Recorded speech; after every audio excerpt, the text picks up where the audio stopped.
मित्रांनो, आजच्या व्हिडिओचं नाव आहे फॅटी लिव्हरचा धोका वाढत चालला आहे. काय ते बघूया. फॅटी लिव्हर म्हणजे लिव्हरमध्ये सामान्य प्रमाणापेक्षा जास्त पेट म्हणजे चरबी दबावणे. निरोगी लिव्हरमध्ये थोड्या प्रमाणात चरबी असतेच. फॅटी लिव्हर होण्याचे कारण म्हणजे अयोग्य आहार, जीवनशैली, झोप पूर्ण न होणे आणि तणाव याचा थेट परिणाम लिव्हरवर होतो. फॅटी लिव्हर हे एक सायलेंट किलर आहे.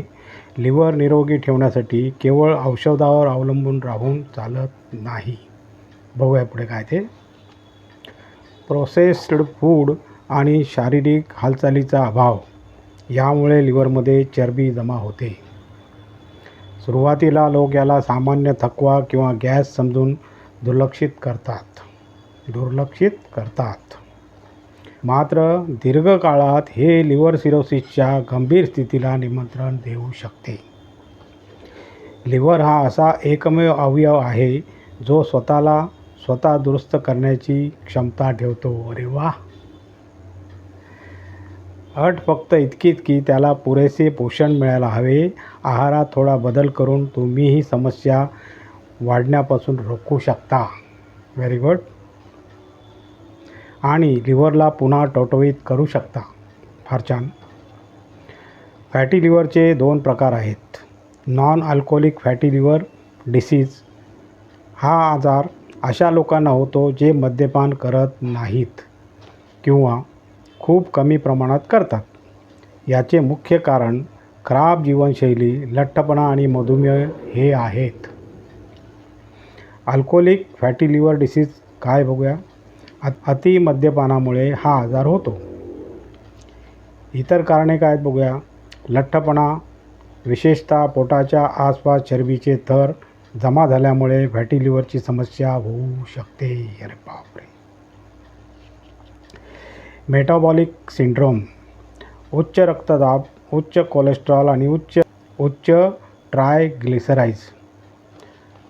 अयोग्य आहार, अति गोड पदार्थ, प्रोसेस्ड फूड आणि ट्रान्स फॅटचे सेवन. साईड इफेक्ट्स काय आहेत बघूया. औषधाचे दुष्परिणाम किंवा वेगाने वजन कमी होणे.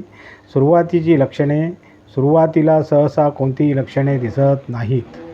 मात्र समस्या वाढू लागल्यावर लक्षणे दिसू लागतात. जास्त थकवा किंवा अशक्तपणा जाणवणे, पोटाच्या वरच्या भागात दुखणे, भूक न लागणे ही लक्षणे दिसू शकतात. बापरे. बचाव आणि उपाय. वजन कमी करा. शरीराचे 5 ते 10% वजन कमी करा. यामुळे लिव्हरमधील शारीरिक चरबी कमी होऊ शकते आणि सूजही उतरते. फार छान. भोजन.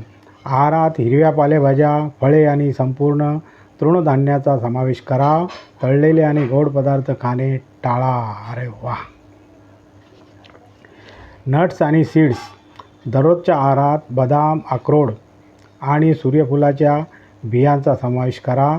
यात असलेले ओमेगा 3 फॅटी सिंड्रोम्स आणि अँटीऑक्सिडंट्स लिव्हरची सूज कमी करण्यास मदत करतात. तसेच यामुळे कोलेस्ट्रॉलही नियंत्रणात राहते. फार छान. प्रथिने. प्रोटीन. प्रथिनांसाठी पनीर आणि अंडी हे चांगले पर्याय आहेत. पनीरमधील प्रथिनांमुळे पोट बराच वेळ भरलेले राहते. त्यामुळे तुम्ही ओव्हर इटिंगपासून वाचू शकता. तसेच अंड्यातील कॉलिन घटक लिव्हरच्या चांगल्या कार्यासाठी आवश्यक आहे. याशिवाय वोकॅडोसारखी फळे लिव्हरला नुकसान होण्यापासून बचावतात.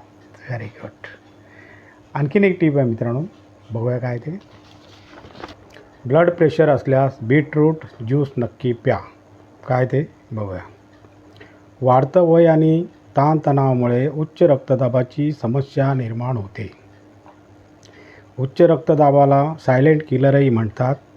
यामुळे हृदयाच्या निगडीत समस्या, पक्षाघात यासारखी जीवघेणी आजार निर्माण होऊ शकतात. तज्ज्ञांच्या मते रक्तदाबाची सामान्य पातळी 80 ते 120 आहे. जर आपल्याला उच्च रक्तदाबाची समस्या असेल तर वेळीच यावर उपचार घेणे गरजेचे आहे. बघूया काय ते पुढे. गोळ्या औषधाव्यतिरिक्त आपण अभिनेत्री दीपिका पदुकोणच्या आहार तज्ज्ञांनी सांगितलेला एक घरगुती उपायही करून पाहू शकता. सकाळी बीटरूटचा रस प्यायल्याने उच्च रक्तदाब नियंत्रित ठेवता येऊ शकतो.